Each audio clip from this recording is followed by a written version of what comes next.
Your money habits are established by the time you are 10 years old. And they were looking at, do you lean into more spending, into more saving tendencies? And where is that all coming from? Well, where do you think it's coming from? Obviously, likely the people that raised you in your environment. And so we know that your money habits are established that young. The good news is money habits can be changed. Habits can always be changed. So you're not like stuck. Hey there, welcome to #ActuallyICan. This is a podcast where us female entrepreneurs are going to ditch the hustle culture, build value-based aligned businesses, and finally charge what we're worth. I'm Katie Ripp, a serial entrepreneur, business mentor, rule breaker, and your go-to guide for building a profitable business on your own terms. Around here, we do things differently. No hustle for hustle's sake, no playing small, and definitely no more following antiquated business rules that, clearly were not made with midlife women in mind. Each week, I'm here to ask the hard questions, share the advice that's actually worked for me, and bring on a guest or two who decided to say, fuck it, actually I can do this my way. Expect bite-sized, high-impact episodes ranging from about 25 to 45 minutes, packed with real strategies, mindset shifts, and rule-breaking business insights. If you are tired of business feeling like an endless to-do list, and you're ready to make more money without burning out and feeling guilty, you are absolutely in the right place. Let's go. So, welcome, Lindsey. I am so excited to have you here. We were just talking. I'm totally obsessed with money right now. It's taken me decades to get here, which is also an interesting place to be because I was raised by a financial planner. So to be in debt or to be like, I've got lots of money stories myself. I've got lots of money mindset that I've worked on. Money is a loaded thing for many, many, many people, probably everyone to a certain extent. And it does take time and energy and attention to really get down and dirty with what does money mean to me? What do I want? All of the things. So Lindsey is actually a therapist turned financial coach, but with therapy, right? Like financial therapy. Am I understanding that right? Yeah. So I'm a financial therapist. And then I also, because I work across state lines, I also do financial coaching. So I'm not just like, Sure. beholden to Minnesota's laws. But yes, I essentially am doing therapy within the money work that I'm doing with everyone. So, yeah. So money is just one of those hard things to talk about. I think as, I'm 46 years old. So when I was a kid, it was, you don't fucking talk about money at all. Mm-hmm. Like we just don't talk about it. We don't talk about numbers. You don't know what somebody makes. You don't ask what somebody makes. You just don't talk about it. And so it ended up, I think for me, like being this secret. And then all of a sudden the secrets like somehow have shame around them and that you should know everything. And I'm smarter than this. And how did I get myself into this position? And I mean, ask me how I know all of these questions, right? Like I have been through this. So this is one of my most exciting podcast episodes because I just think that there's so much out here that we can learn as women.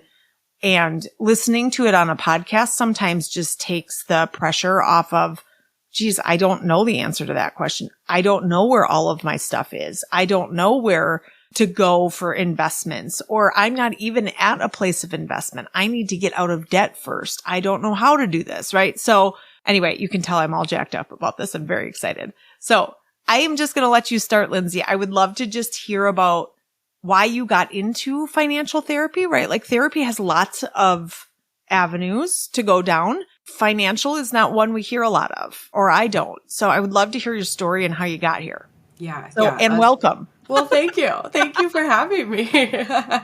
Yes, you are right. Financial therapy is very specific and there's not a lot of us out there, which is in part why I am working, all over the country. I have clients in Hawaii. I have clients in New York. I have clients everywhere in between. And there's a huge need. So if you're out there and you're a therapist and you're like, wait, I think I might be interested in this, please come. There needs to be more of us. But yeah, for me, therapy was always it for me. Like my parents went through a really messy, relationship in general, but specifically their divorce was incredibly messy. And it was all money related. So interesting. Mine too. Yes. Well, and it's really common, right? Yeah. So actually, this is kind of interesting. is infidelity is the very first, reason for divorce. After that, it's communication issues. And I'm like, what does that even mean? Like communication issues is the most broad topic ever. And then obviously, my lens and the work that I do, communication issues typically ends up being so many fights around money, but we're not really fighting about money. We're fighting about our priorities. We're fighting about the way that we're choosing to make purchasing decisions, or the lack of investing, or the living paycheck to paycheck and not knowing how to get us out of this cycle, right? Those are the communication issues that are so blanketed and then also come up really unexpectedly. So you two could be fighting about dish towels, but the reality is that what's underneath all of that is that we're living out of alignment. We're not within our priorities, and we're not prioritizing the same things, right? And women's spending often looks so different than men's spending. And of course, I'm generalizing here and just talking about heterosexual partners. But so that I think is really important to recognize right off the bat. Yes, so it's so common that divorces is really, these money issues. And of course, because money has been taboo for so long, we didn't ever sit with our partners and say, okay, tell me about your money story, right? Right.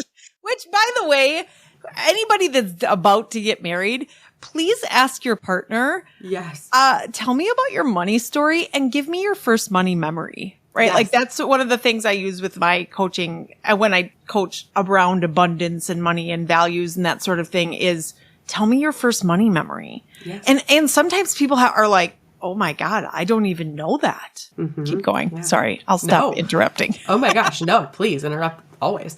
So anyway, so that's a part of my story, right? Is I witnessed this as a young kid. The other thing I will say about this, I'm just really giving it to you right here at the beginning. It's the only way to go, really, in this environment, really. we just jump right in. Your money habits are established by the time you are 10 years old. So there's fascinating. Yes. A study out of the University of Michigan did a bunch of, looking into this. And they had kids as young as 5 and up through past 10. And they were looking at, like, do you lean into more spending, into more saving tendencies, and where is that all coming from? Well, where do you think it's coming from? Obviously, likely the people that raised you in your environment. And so we know that your money habits are established that young, which means the good news is, right? Money habits can be changed. Habits can always be changed. So you're not like stuck. I don't want to scare the listener and like, oh my God, I'm doomed forever, right? Like we can change these habits. Yeah. But it is really important to recognize where you came from. So again, that's kind of all a part of how I grew up, is like this push and pull and fight. And I heard we can't afford that. But then they would come home with a really expensive whatever. And I would be like, but didn't you just tell me I couldn't afford a $5 toy? Like that doesn't feel, so lots of mixed messages. And so confusing. So confusing. So fast forward, right? Like I was very kind of like, I don't want to talk about money. Money's bad. Like look at what it did over here to my parents and their marriage, like bad. And when I was 16 then, I actually moved into a friend's house. I kind of was actually living with a bunch of different friends, but one primarily.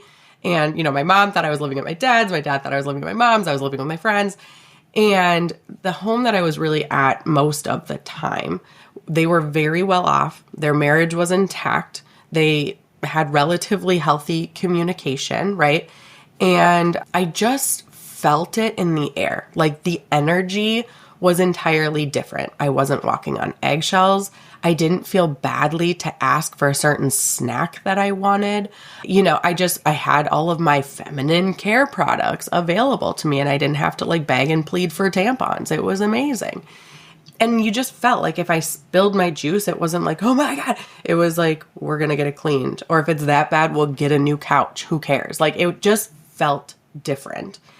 And to have that experience so young, really just, I always say it's like my own version of Rich Dad, Poor Dad, which that book is, kind of controversial, but regardless, it was like I had this one experience. I saw money divide my parents. And in this household, I actually saw money unite these parents. And I thought, wow, that's so different. And So from that point forward, I'd always kind of been interested in it, And then, fast forward, I became a therapist in 2019 and loved what I was doing. I was working just at a clinic, working with, medically necessary patients and actually dental patients, which is a whole nother thing, but who needed coping skills to get out of dental appointments. It was interesting.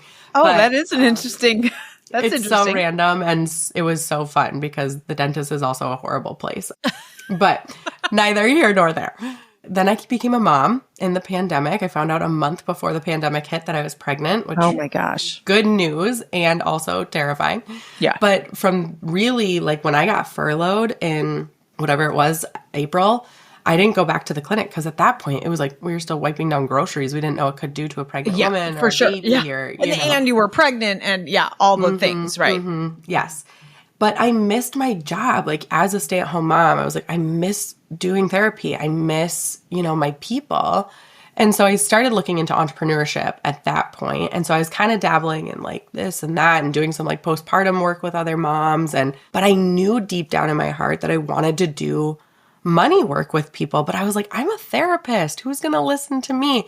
Because my husband and I had been on our own financial wellness journey for years at this point.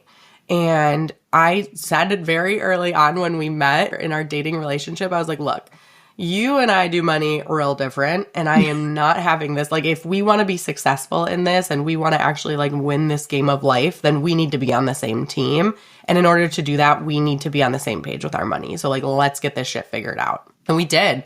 And so, in 2022, I was like, how do I do this? How do I do this? And I was actually listening to an audiobook. I was on my street driving, listening to an audiobook, and the author, totally unrelated book to therapy, money, anything, said the words financial therapist. And I was like, what? Wait, so what? I know. I paused the book. I pull into my driveway and I come like tearing inside. My husband was like, what's going on? I was like, I have to look up this thing right now. I need to Google it like instantly. And he was like, are you okay? Like, what is going on?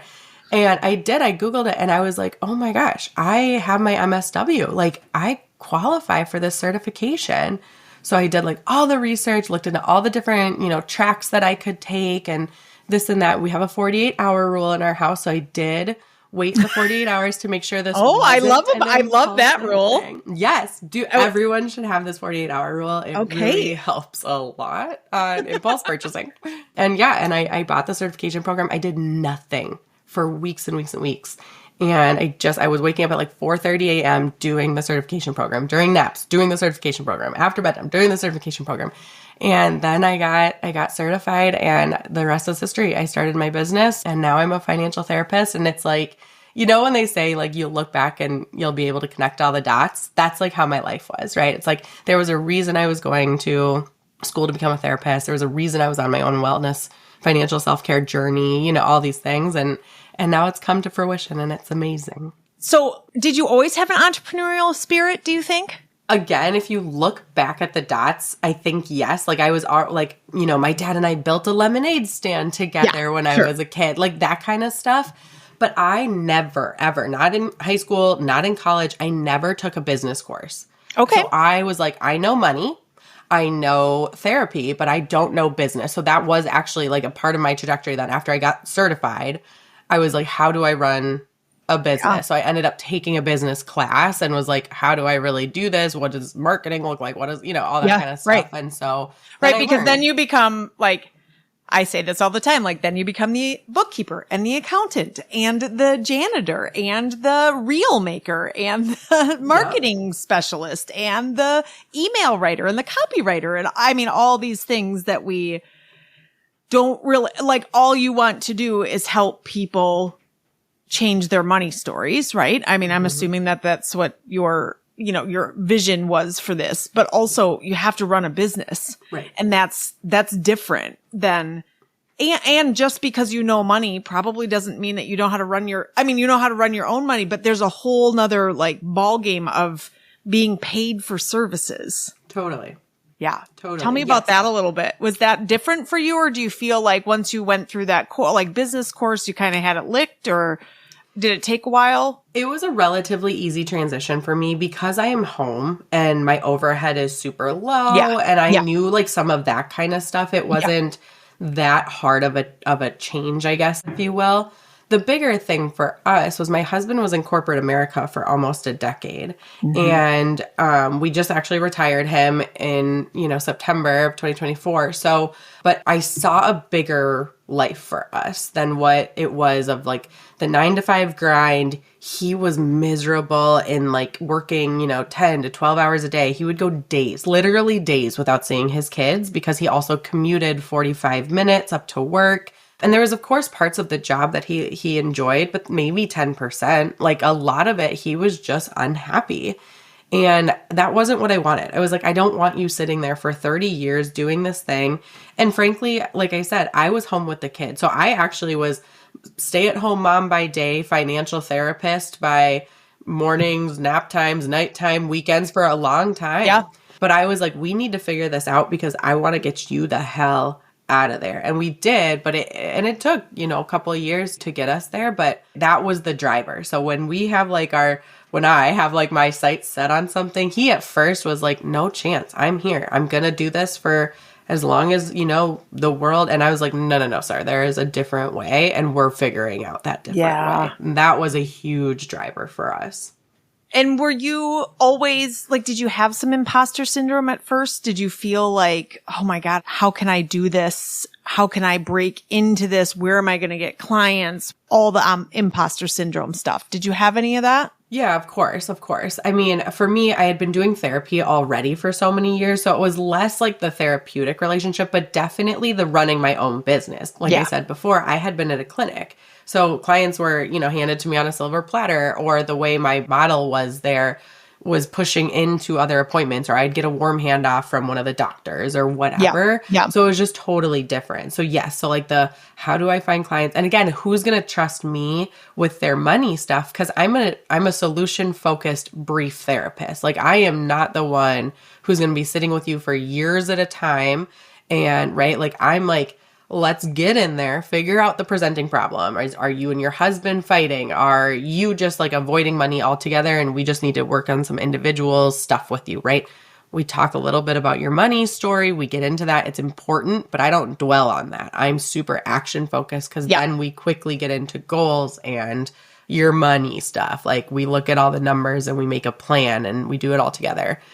So that part to me was like, are people going to understand like what I really do? And but I think actually having that therapeutic background is so less intimidating to somebody than just like a straight up money coach or somebody who's like, we're going to be in the spreadsheet and look at your investments. Like that is just 0% my approach, Yeah. So I think the way I show up and, on social media and whatever. And yeah, I think it's just, there's been a lot of trust that I've built with people, which is really nice.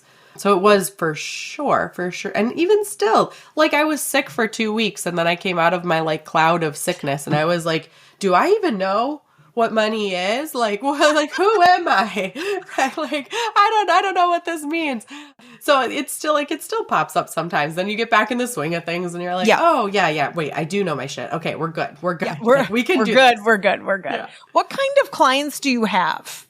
Great question. I see individuals, mostly women who are like in their own business, a lot of entrepreneurs with variable income, because when we have variable income, it's an added layer of complexity, right? So I work with, a lot of actually therapists are my clients, which is funny because again, they've had the training in therapy or in their specific niche of therapy, but they don't know how to run a business. They don't know their numbers. A lot of like photographers, a lot of creatives that come to me.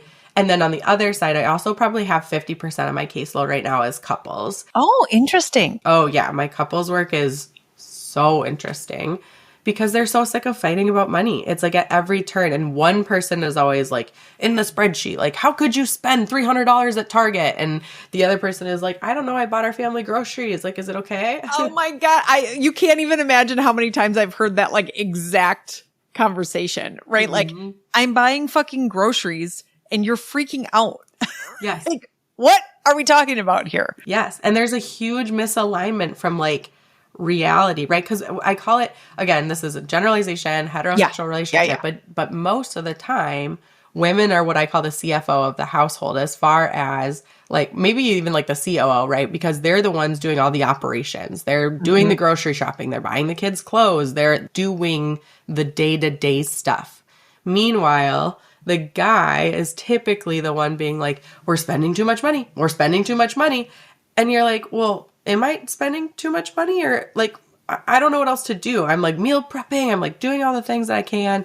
And when we actually sit down and look at it together, because what we see is often the one person who's like, we're spending too much money, is then the one that really can see the day-to-day stuff finally and is like, oh, you're not spending too. I couldn't do it better than what you're doing. Interesting, you know? Mm-hmm. And we can get a little closer in what the reality is for both partners. And what you say too is, and this is from a woman's point of view, right? Because I work with a lot of women too, that it's also the like attack of I'm wrong. I'm doing something wrong all the fucking time. And of course that person is going to like feel bad, or that person is going to then go out and spend money on purpose because now you're living like, here's his expectation of me. And so I'm going to meet that expectation, good or bad. Right. I mean, there's so much to this that goes on and on and on, not to mention the women out there. And again, this audience is not like, oh my God, you're not including all the people, right? Like this audience knows that we're talking general statements. Yes. Yeah. But mostly the wife, the partner, the female in there is like also ignoring finances altogether and has no idea where anything is. And I was the CFO of our family and everything was getting paid on time because everything was automated, but I had no idea how much money we had. I had no idea where it was. I didn't know how much debt we were in. I knew we were in a ton of debt, but I didn't know where, why, how, and it was my fault. Mm-hmm. It was all my fault. And I mean, nobody told me it was my fault. I said it was my fault. I somehow took that on. And then we go into if you're an entrepreneur or if you are making good money, right? So you're making money. So for me, and this took me a really long time to figure out, I never have a problem making money. Mm-hmm. I have a problem keeping money. Mm-hmm. So it was making me feel so bad that immediately if I'd make some money, I'd push it out. And that didn't mean I was frivolously spending crazy things. We've started businesses, we've done remodels, we'd had investments, but I couldn't have it close to me. Mm-hmm. Can you talk about is that a common feeling? Is that something that, especially when you work with entrepreneurs, not a problem making it, a little bit more of a problem organizing it, keeping it, feeling it, wanting it, deserving it, having worth around it, all those things? Totally. Yeah. And that's super common for entrepreneurs because that's in part why we like entrepreneurship, right? Is the income is endless. And that we have then we sink into that mindset of well, if I need more, I'll make more. I can always make more money, which is great. That is a good thing to believe that you can always make more money. Some people are totally stifled on the other side where they're I'm just stuck in this job, right? I'm stuck where I'm at. So that part is one hurdle that you've already overcome, which is amazing. What I often see with people who are almost rejecting the money though, in a way, is what are your thoughts about being rich? If you say I'm a multimillionaire or I'm going to be a multimillionaire, how does that feel in your body? It might give you the ick. And a lot of people, it does give them the ick. And because they have this strong, deep-seated feeling that if you are rich, you are bad, right? You're sending spaceships into the world when you could be helping the fires out in LA. You're doing, right, Bezos stuff, whatever. Yeah. And so we have this, and that's probably because those were messages that you received early on in your childhood of so-and-so is really wealthy and therefore, it was probably that your parents were jealous or envious of the other things that people had and they didn't really know and they didn't know how to process that themselves because of course they were never taught money, right? So it's a cycle. And so a lot of times I see women, particularly women, who are doing that where they're having money actually feels kind of icky because I've never been told that I should have it. And so we push it away. And when we can start recognizing some of that, it's oh, Actually, money is an amplifier. Money is a magnifier. So if you're a good person, if you're the one who's already being generous, then when you have more money, you're simply just going to be more generous, right? It just magnifies these things that you already are. So if you can be a good person from the start, you can be a good person when you have a lot of money too. So that's like one scenario. It's not true for everybody, but I think that's definitely an avenue that I see a lot with women. It took me a really long time to figure this out for myself because I used to feel guilty we have brick and mortar businesses, right? So like I'd stand behind the counter and charge somebody for a bottle of wine and it was $38. And I was like, oh God, that's really expensive. And I felt bad about it. And then I'd give them a discount or whatever it was. And that went on for a really long time. And at some point, two things came to me and it resonated with me. One is I don't know their financial situation, so I don't know if it's expensive. Expensive is relative. Some people buy $38 bottles of wine. Sometimes they spend $380 and sometimes they spend $3,800. It's not my responsibility to be in charge of their budget. That's their responsibility. The other thing that has changed my personal mindset so much around business, around what I'm offering as a coach, what I'm offering in my other businesses is, especially women, it is our responsibility as good, wholesome, creative, resourceful women to make money so we can go out and do really amazing things with it. Because whether or not you believe it, you like it, whatever, our world is built on time and money. That's it, right? And so use the money you can make to buy back your time because one is infinite. You can always make more money and one is finite. Time is finite. You don't get more of it. You can't make more of it. You can't extend it. You can't do anything with it except buy more of it back. Mm-hmm. And so we talk about, in a lot of my coaching, we talk about outsourcing, and that's like, when's the right time to hire a bookkeeper? When's the right time to hire a financial therapist? When's the right time to hire a coach? When's the right time to hire my first 5 employees? When is that time? And my answer is always now. Mm-hmm. Now. Right. Except that's like another hard thing. Like, well, I can do it myself. So, all of a sudden, all of us women are super resourceful and we can do it ourselves. We can do everything. Doesn't mean we should. Right. Because we're so capable, And I do see that a lot of times too with women. But what I will say, my only caveat to that is when we're like brand new. Because a lot of people I see are the ones who are like brand new, right? And then they're buying like the Kajavis of the world and they're buying like these big, huge, and I'm like, let's just make sure that we have clients. Yeah. And then once we have clients, right, and then we can move into that. But I totally hear you and I totally agree with you. Once you're doing that, like to alleviate some of the things that aren't playing to your strengths, and then you can lean into the strengths of what you can bring into your business and free up some of that time to do that, or free up time to have more balance in your life and in your work and personal stuff. Amazing. All for it. You had said priorities. I work a lot with values, right? Like, where are our values? And I mean, I would imagine that, and I know this is true in my own personal life, that I was spending by somebody else's values or a prescribed value, right? Like, I say this a lot. If you ask a woman what her number one value is in life, almost all of them are going to say family. If you have children, almost all of them are going to say family right off the bat. Again, not everybody. And if you've done values work with me, you better not.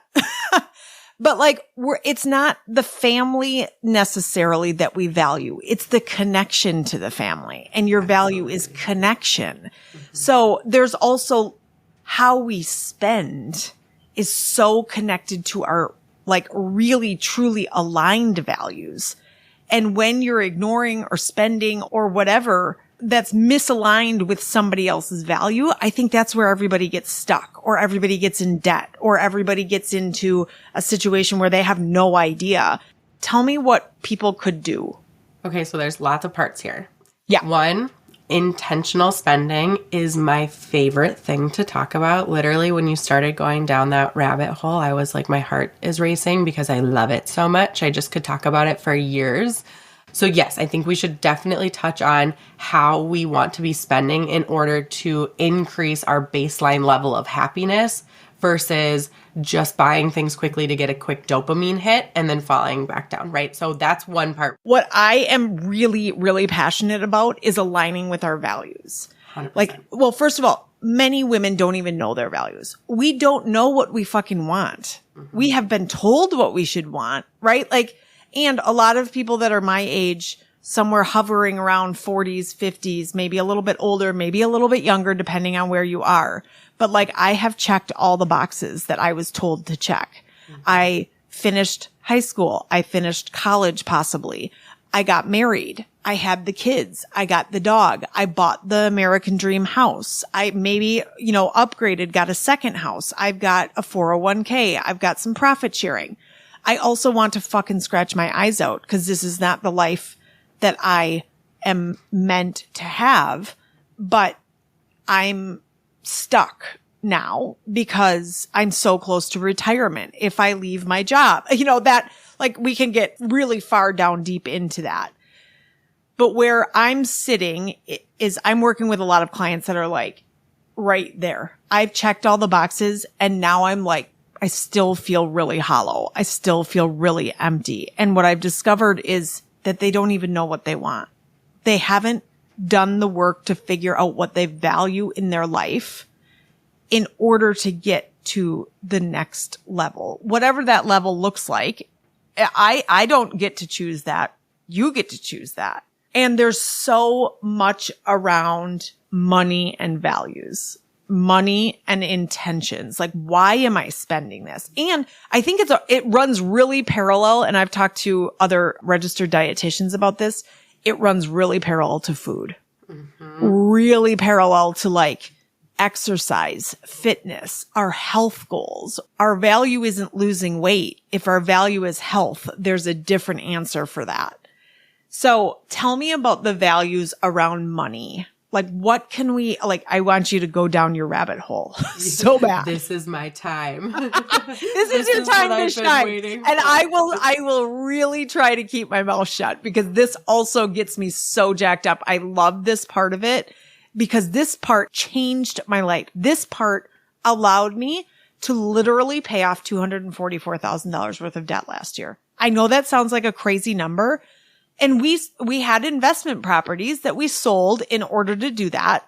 So I know that's like a huge number. And yes, like when you hear numbers like that from Dave Ramsey or whatever, and then you hear how they do it, you're like, well, I don't have a fucking commercial building to sell to make a profit on so I can pay off this debt. I get it. I understand. Like that's a big number. We also made some good financial decisions earlier on in our life that allowed us to do that. So I understand that. But this piece, this values piece is how I did it. Mm-hmm. It's how I started. And it's all to scale. It's the only way you can start. To me, it's like you have to set this foundational piece. I agree. And this is the piece that has been missing historically in financial education. Because here's the thing. We have been taught to save. We have been taught to invest. That stuff is easy. We've been taught to be frugal. We've been taught that stuff is so easy to find. Do you know what isn't easy to find? Is learning the skill of spending money. And hear me loud and clear. It is a skill that we need to practice, right?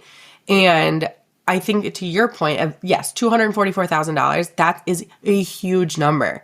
But $20,000 worth of high interest credit card debt can feel just as suffocating to somebody else, right? So like, I think that scale is important to like, it doesn't matter. I've been under the most credit card debt I have ever had is $5,000 and I truly couldn't take a full breath. Yeah. Like I remember that feeling. And so yes, like the weight might get heavier and heavier and heavier, but depending it is all relative though. And it is sort of the same feeling. I don't think it gets worse the higher it gets. We had 5 $20,000 credit cards maxed out at high interest. Yeah. And we probably very likely had the same exact feeling about it. Mm-hmm. Right? Like it was just bigger for me, but the number didn't really matter. it was the feeling that mattered, like that heaviness that you talk about, and the I'm wrong, and the I fucked this up for us, and this is my fault. And instead of trying to figure out a way to get out of it, I just like kept feeling bad about it. And then we like stay in this vicious cycle until it's almost too late. Hey guys, you know I'm all about building businesses that feel aligned and abundant and fun. And here's the thing, you do not have to do this alone. It's why I created Actually We Can. This is an online community built just for the midlife women entrepreneurs who are ready to grow without the grind. And let me tell you, this isn't just another business group. This isn't just another Facebook group. I'm in there with you every step of the way. We've got the challenge lab to push you out of your comfort zone and keep you moving forward, but we've also got the resource vault that's going to be packed with tools and templates you can actually use, and then live Q&A sessions with yours truly, where we get real, talk strategy, and keep it 100% authentic and honest. This is the community I wish I had when I started my businesses, and I'm in it with you. No fluff, no fake support, just real connections and coaching that actually make a difference. And the best part? You can check it all out with a 7-day free trial. You can cancel anytime. No strings, just the support you've always been craving. So if you're ready to stop doing it alone and start thriving, come join us inside Actually We Can. Head over to katieripp.com/community and grab your free trial today. I'll see you inside. So keep going. Yeah, no, yeah. And I think what you're talking about is that black box of shame, right? So like as long as you're stuck in that black box of shame, and until you actually can open up that box and let a little light into what's really going on, what's the whole picture, you're going to be stuck there. And I know it is so hard to ask for help, and I know that, but that is why people like me and you exist, right? So we can not be the Dave Ramseys of the world shaming you out of your debt. That sucks. Nobody wants to be like, well, yeah, it's because you bought lattes. Like, shut up, Dave. But yeah, like also I have a like comfort and pleasure value, and I am never giving up fucking lattes. And by the way, it's not that if you gave up lattes, you could get out of debt. Like that is an option. It doesn't move the needle enough to like sacrifice it, to me anyway. I mean, people can argue with this, I guess. There are other things that I was willing to give up. I also have talked to a lot of women that have debt, and they're like, I literally can't cut out any more. Right. I'm never going to get out of this because I can't cut down anymore. I cannot. Now, could you? Maybe, right? Like you could get pushed a little bit and maybe you could, you know, whatever. But when you start sacrificing your life and your pleasure, you know, then we're going into territory that doesn't really make sense. But then you also need to switch your mindset. Like, okay, we can't cut anymore. Can we make more? Like, if you can't afford it, how can you afford it? Can you sell something? I mean, in my world, we had a lake house that we bought because we thought that that was the next right step for us. We were successful. We wanted another little place. Like we got this like cute little place. We got a good deal on it. And then all of a sudden I was like, oh my God, we have a mortgage payment that we can quote unquote afford. But I'm also sitting on $100,000 worth of credit card debt that if I had that payment, we could be out in 10 months. Mm-hmm. And it really got down to, is this really a sacrifice, or what's more important to me? What am I valuing more? This perception that I've made it, or financial freedom and financial peace? And it was an easy decision, and we put the place up for sale the next day. You talk about that little box, like black box of shame. And I love like you sort of used your fingers to like peek it open. Mm-hmm. I know people can't see you do that, but it's sort of this cute, like, oh God, I want to look inside, but I'm not really sure, like peeking out of a box. What would you suggest people do? So it's not only, I always talk about like pulling shame out from underneath the bed. And, you know, if you love Brene Brown, she does a lot of shame work, and there's a lot of information out there about shame. But I always say like the obstacle has always been my way. So I have realized that almost every sort of quote unquote issue or problem I've had in my life has like shown me the way for something else. But I had to take the shame off of it. I had to like literally pull it out from underneath the bed, say, thank you for protecting me, and like just unzip it and throw it away. I just had to do that. And for me, not for everybody, for me, it was sharing stories. It was writing it and sharing it with the public. It was being on camera and really like making myself accountable. That is not for everybody. And I totally understand that. Like, it's not for everybody. I get it. What are some other ways that people can like just take a little peek out of that box? Two things that I would say here is, you're right. Shame lived there for a while, right? I would acknowledge and like you said, thank it, like literally be like, thank you for doing what you did. Like, right. Like, you held this when I needed you to hold it, but now we're moving into a different part of our lives and a different season. And in this season, I need to look in my shame box. I need to figure it out. But when we're ready to peak, this is the hard part. And I would say, to your point, love Brene, also another social worker. So I'm like, yeah, queen, do your thing. But so that vulnerability piece and shame live so close together. And we need to accept the fact that we need to get vulnerable. You're right that it looks different for every single person, right? Some people are like, I love the accountability that social media brings to me. Some people love that. Other people are like, I would rather die, right? Like there's two totally extreme versions here, and that's fine. But either way, vulnerability is going to be your answer, whether that's vulnerable with yourself and just really like looking in the mirror and talking to yourself. That's vulnerability with your partner. And this is how I approach money conversations with partners, right? Is first, you are not hungry. You are not tired. You are not, sad or lonely. None of those things. You are in a healthy state of mind. Your belly is full. He or she is ready to talk about this too. And you ask, is now a good time? I have something I want to talk to you about, right? And you make sure that now might be a good time. And then you approach the conversation in I statements and you say, look, I'm noticing that we are fighting about money a lot. I'm noticing that I play a role in this dynamic that I really want to change. And I'm wondering if we could just talk about what that might look like, right?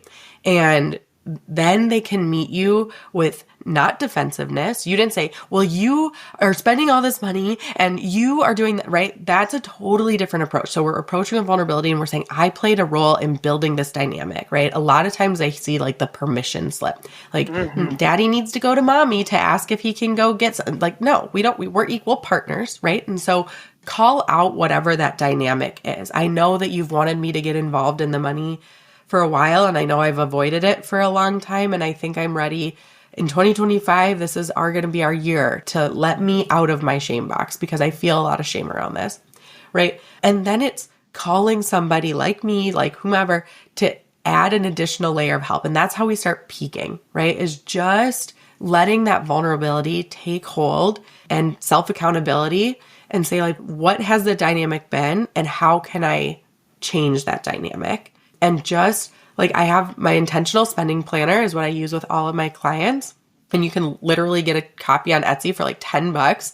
And you can just start plugging the numbers in and seeing what's going on, right? Or you can get vulnerable and say, like, I have been following the path of what society has placed on me as the right way to do life.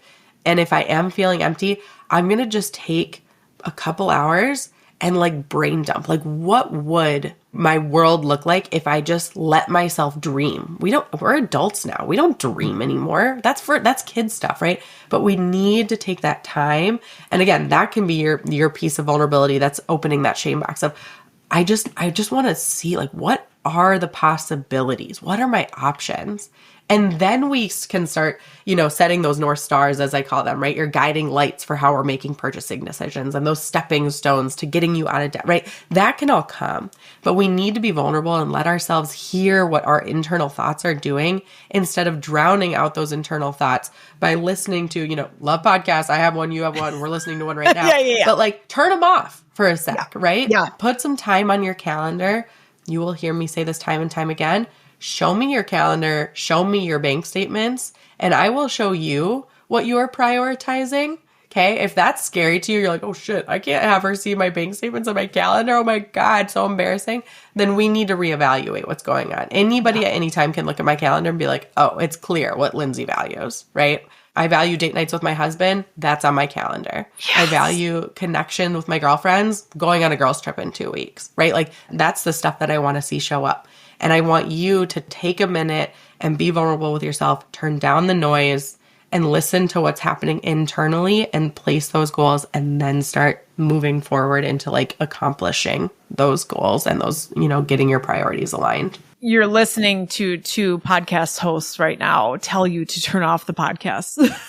I get my best ideas when I'm walking in silence, right? Like I consider it part of my job because that's when I can process a lot of the things that go on in my head.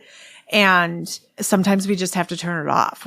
I actually just saw something. I can't even remember who it was from, but I just saw something on Instagram that was like, I started with a podcast on my walk today and I just decided that I needed a good 20 minutes. I took my earbuds out and I just listened and I just walked and I came up with some really amazing ideas.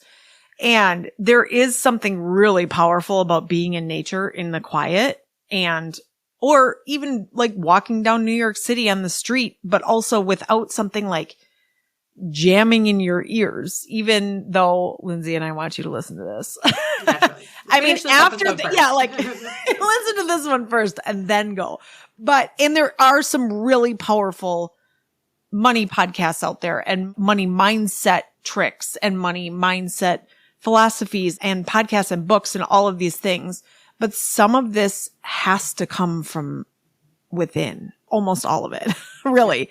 Lots of people can give you practical advice. And yes, there's 50,000 spreadsheets out there and something that works for somebody doesn't work for somebody else. Mm-hmm. And this is a really good example. I have had every single budgeting app there is. Every single one. Every Dollar by Dave Ramsey. I mean, Mint and why is it you need a budget? YNAB, like all of the things, the bank ones, I had everything connected and everything automated. What that made me do was ignore it. Do you know what's so funny? Sorry, I'm going to interrupt you. Oh, go ahead. I have money dates with myself every Tuesday morning when I do my payroll for myself and then I look at my personal finances. But you know what I do? Is I do it on a desktop. I don't think that apps work because to your point, we're so used to being on our phones all the time and getting sucked into whatever app needs our attention next that when I actually take time to sit down with my desktop, it's like so much more intentional and so much, you know, I make sure my environment is good. Sorry for interrupting, but that's what I do. Like I really want to make this like this is a moment for me and my relationship with money to do good, right? Instead of like I'm just going to do that 2 minutes. Yeah. That's less intentional. And we want intentionality thrust into every single thing that you are doing in this money moment that you're having. 100%. So last year, my only goal, for decades, my goal was to get out of debt, right? Like that was my resolution. I mean, lose weight and get out of debt and save money. Those are my three and make my bed, which I've never made my bed. But those are my three resolutions. Every single year since I was 18 years old. It's no joke, right? Like lose weight, save money, get out of debt. And so instead, last year, after a ton of work on myself, I said, I'm not setting a resolution like that anymore. I said, the only thing I'm going to do is pay attention to my money. That's it. I had to, it took me 8 hours one day. And I know this sounds crazy. It took me 8 hours on a Saturday with my laptop of going through every single credit card statement, every single interest rate, the minimum payment. I put everything into a spreadsheet intentionally. And then I said to myself, I'm only spending 10 minutes every Monday, my Money Mondays. Every single Monday, I set my egg timer for 10 minutes and whatever I get done, I get done. But now it's just 10 minutes and now I love it. Now I'm like, oh my God, like let's play with money. What do we got here now? Right. But it was really just that one intentional piece of I'm only going to pay attention. That's it. I was only going to look because what was happening was I was so terrified to look because I didn't know what was out there. And to be really honest, it turned out way better than I thought it would. I think probably people think they're in a way different situation than they are. Now, Did we have a ton of debt? Absolutely. But our net worth was super high, actually. Like, we had a really interesting net worth number. I just thought we were going to die with no money in the bank, right? Like, that wasn't actually true. We had made some good asset decisions. We had made some good decisions along the way. The businesses were doing okay. Like, it was a little bit of a breath of fresh air, a little bit of a reward to, this isn't quite as dire as I thought, but now I need to make a plan. And here's where I started. Black box, right? Yeah. Is like looking, and I hear this time and time again with my clients as well, is maybe the numbers aren't what you want them to be, but they always, always, always feel a semblance of relief when they're like, but at least now I know. At least now I know and I can start. And I love it. I mean, 100%. That's where you need to go. I always hear, one of my favorite quotes is 99% is torture and 100% is bliss, which means like 99% when you are like have 1 foot in and 1 foot out of a box, whatever box that is, which means that you're sort of paying attention, but you're not all the way there. Once you're sort of all the way there, it's total relief. And I mean, the only thing I really wanted was peace around it. My only goal was just to not have to worry about money anymore. Whether it was, I didn't know how much was coming in. I needed more of it. I needed to spend less. I just didn't want to have to fucking spend the energy on it anymore. It was so exhausting and so draining for me. And I knew it was money for me. I knew it was like, I had done some other work in other, pie pieces on my wheel of life that I knew it was now this one. And it happened so quickly. Like, once I opened up the box, I told the universe that like, I just want to be intentional about this. I just want to pay attention. It was like, she's ready. Let's go. Like, now she's finally here and she's opened up the box and she's pulled it out from under the bed and she's stripped the shame of it. Let's help her out. That's really what felt like happened for me. Mm-hmm. Yeah. Oh, I love it. Yeah. 100%. 100%. I think when you start really looking into it and letting the world do its thing for you, it makes a world of difference. I feel like you could go, we talked about this, like you could go 40 different directions in this, right? Like, it's your money story. It's how you believe in money. It's how you believe in money with your partner. It's how your partner believes in money. It's like paying attention, being intentional. Like, there's so much out there. If you had one piece of advice for somebody to just, they really, by the end of the year, they really want some financial peace. They want to be able to get into a place where they don't worry about money anymore. First steps. Ask yourself what is working. Ask yourself what is not working. Okay. So like you can get a little bit more clarity around like, well, this piece we actually do quite well. I am regularly investing in my 401k, whatever it is, right? Like that piece is good. This is not working. The communication is not working. The systems or lack thereof are not working, right? Whatever it is that isn't working, and get really honest about that. That part sucks, but it's true. And then to your point, right, I would lay it all out there. I use percentage-based everything because of the variable income. And so I think it's really nice to know what your numbers are, right? You mentioned net worth. That's a good number to know. I don't know if that's necessarily the one that people need to see. Sometimes it is. I like to see what is happening in your spending category, or I actually call it your musts, right? Like your housing, what are you paying for? Your groceries, your transportation, like all of those are kind of like your musts, right? And then I like to look at what is your savings, right? Like where do you have money in savings? Do you want money in savings, right? You need to figure that number out. What are your investments? What's that percentage? What's your post-tax investments percentage? And then where is your discretionary shame-free spending going? Because again, I'm a firm believer in spending money. I love it. I love to spend money. But you need to know where is it kind of capped for you. And so that's often the one that I see. Convenience is the demise of a lot of people. So as much as I like to get to that root cause of like what's going on and why are we spending money the way that we're spending and how are we making purchasing decisions. All really cool. But in the meantime, let's get some quick wins. And that might mean getting your credit card off of your cell phone or your computer, right? Because we have this thing of like, once we're on the couch and we're just sitting and doom scrolling, and it's so easy to get caught up in Talk Shop or on Amazon because it, they're smart. They did this, they developed these apps to make it so easy to spend money that it is harder for you to not spend money on these apps. So I take all credit cards off of phones when we're trying to get out of debt specifically or trying to get a handle on discretionary spending. That's one micro barrier. I also like to make people stand up to get to their wallets, right? Because again, when you don't have it on your phone and you're like, oh, I'm just going to DoorDash it. And then you're like, oh, wait, I actually have to stand up and get my wallet. I might as well just stand up and walk to my fridge instead of to my wallet. It's like this, it's not super crazy stuff that you always have to do. It's these really simple micro barriers that you're putting in place that are making your world 0.2% less convenient. And it's going to save you a heck of a lot of money. That 48-hour rule that I have in my house that I told you about at the very beginning of all of this.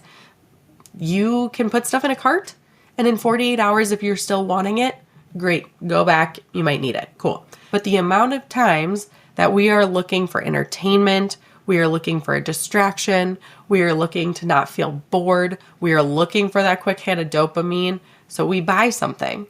And like 2 minutes later, we forgot that we even bought it because we're dissociating because of the hard thing that happened at work today, right? That kind of stuff is helpful when we can start putting these micro barriers in place. I don't know if I really answered your question as far as like what's the right, but I think those can be helpful little tips and tricks of like, this is where we can start. And then we can look at the bigger picture of like what's really happening in the full grand scheme of things. I always say it's all the things that we roll our eyes at that actually fucking work. Yeah. Like I rolled my eyes at that shit, like exactly what you said, for decades, right? Yeah. Like, well, I actually can memorize. I have all my credit cards memorized. And so that was really difficult for me. There was a time where you had to like punch in your numbers all the time. And I just have a numbers brain, so I can memorize numbers really easily. So the first thing I did was get all new credit cards. Credit cards, yep. And so I didn't have the numbers. So I moved everything onto, my debit card. I just decided that like, if there's anything connected, it's going to have to be on a debit card, which meant like all of these things you have to sort of go back. And I had to realize like, where are all these automatic payments coming from? Right? Like I had one on, automatic payments on a Southwest card, on a Costco card, on a, cause at some point I was going to get points enough to travel, like that kind of thing. Also, to your other point of, the companies are meant to do this. First of all, they have psychologists, psychiatrists. They know how to sell to you, and you are being sold to at every corner. Mm-hmm. At every single place that you go to on your phone, you are being sold to. So I got to a point where it was, God, am I being sold to? Like, am I being manipulated here? Like, do I really want this? And that 48-hour rule, right? Like, 3 years ago, I would have rolled my eyes at that. Now I'm like, God, that's a really good idea if I just leave stuff in my cart for 48 hours because there is really no urgency. Mm-hmm. My husband and I also have a rule about the limits, right? We can sort of spend up to a certain limit. It used to be $50, and then it was $500. Now it's more like $5,000. But we have a limit where we have to come together and make this decision together because these are big purchases. And so maybe having that limit, like give yourself some, and I love what you said about shame-free spending. Give yourself some shame-free spending. Give it to yourself. Otherwise, why are we living? Why are we working? Like the other thing I started to do is like, how many hours is this costing me? Mm-hmm. I do Chipotle burritos. How many Chipotle burritos could I get for this thing? And if it's like an insane number, I'm like, okay, I think I actually would rather have the 20 burritos. I literally do. I don't know why, but I do. I love that so much. But like finding out your dollar per hour and then realizing like, do I want to work 2 more hours to get this thing? I don't think so. I actually don't. I think I would rather take 2 hours off of my day of 100%. Like working. Well, and this is what I did. So for us, I'm super big, again, goals, goals, goals. I love goals. And my husband and I were very much like floundering. We had done a big trip to Switzerland and Faroe Islands, and we were like, okay, where's our next like big international trip? And we were kind of going back and forth on like all these places.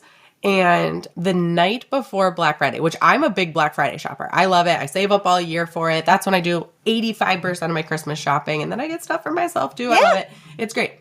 And so I get the whole day on Black Friday. I wake up before the kids are up and I'm out the door and I'm gone for the day. Mommy goes and watches a movie. I get to see a movie. It's amazing. Oh my God, I love that. It's my day and I thrive. I love it. And the night before, on Thanksgiving night, we were laying down to bed and my husband was like, okay, I think I've decided I'm good with Portugal. Like, I think that's our going to be our place. And I was like, because that was my choice. And I was like, yeah. Yes, you are good with it. Yes, you are, sir. I'm so happy to hear it.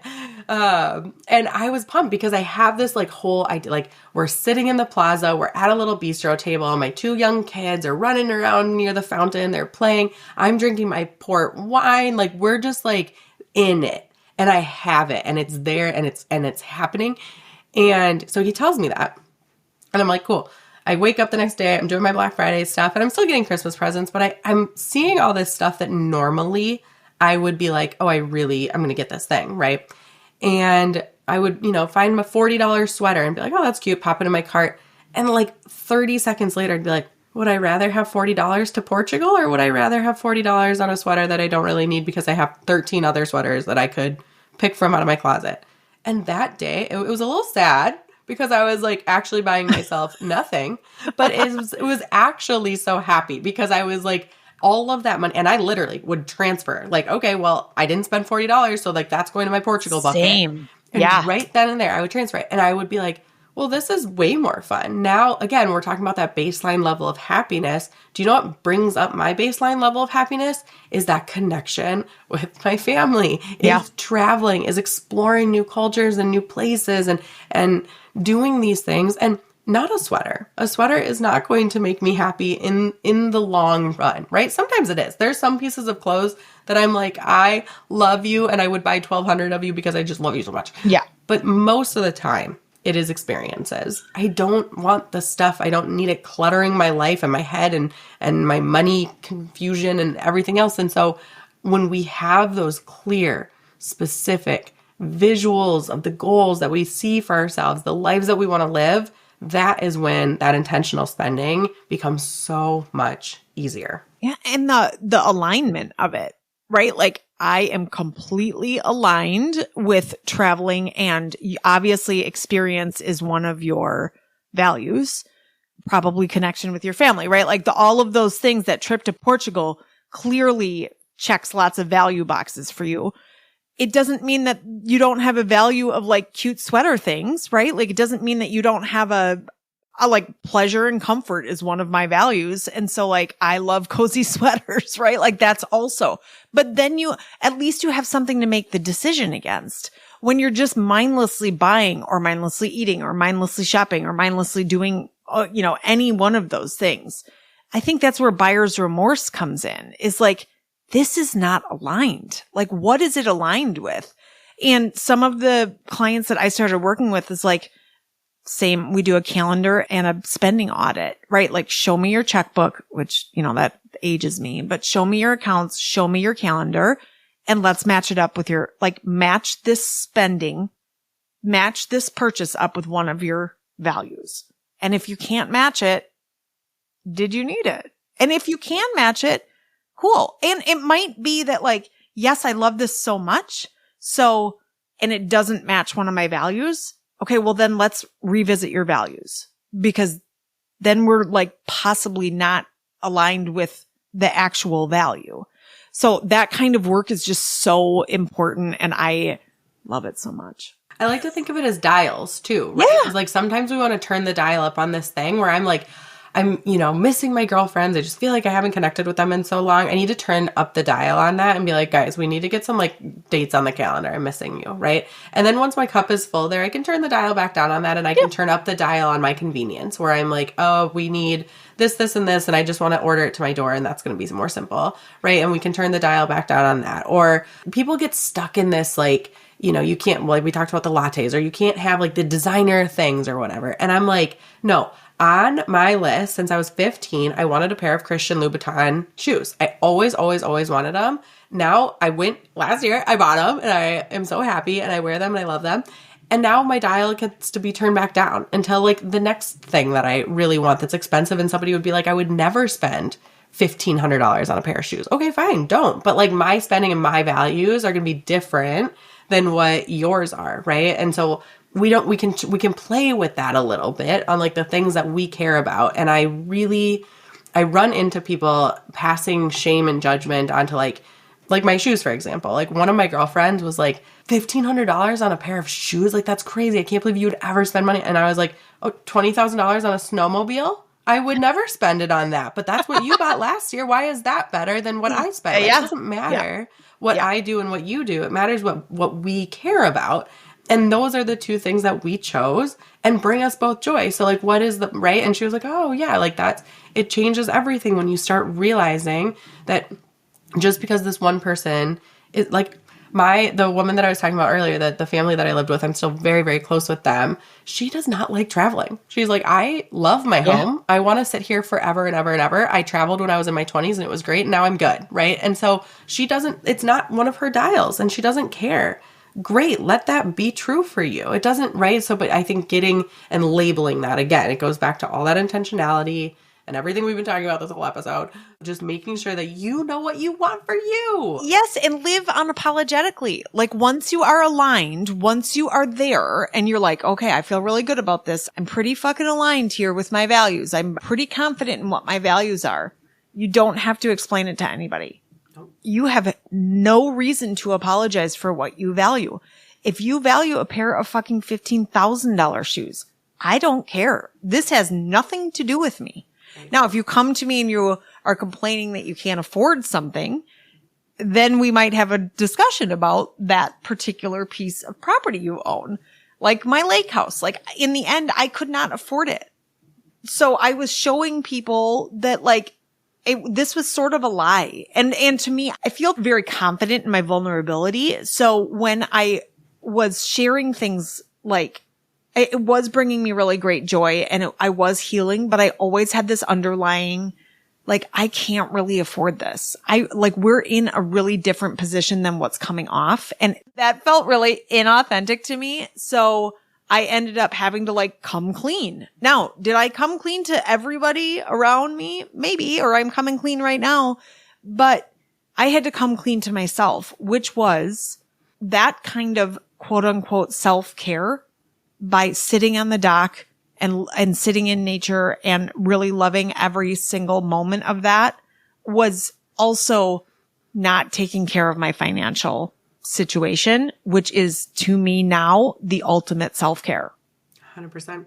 Peeking into that little box of shame. Now, you might be listening to this and you're like, who the fuck has this much shame around money? Right? Like this may not resonate with you at all. And that's totally cool. I love that for you. You don't need us. You can like just skip on by. But if any of this resonates, there are people to help, right? Like there are financial therapists apparently, which I didn't even know existed. I don't consider myself necessarily a financial coach, but I am a values-based coach, which can help with finances and lots of other things. Lindsey, again, I think like I could have you on once a quarter and we could go into like a different subject here, really. And I would love to do that for time's sake. If somebody wanted to like open the door with you, Lindsey's got an intentional spending planner. Like we will leave the link for that in the notes for sure. How can people work with you? Are you taking one-on-one clients? Do you have group coaching programs? What does that look like for everybody? Yeah, no. So I only do one-on-one.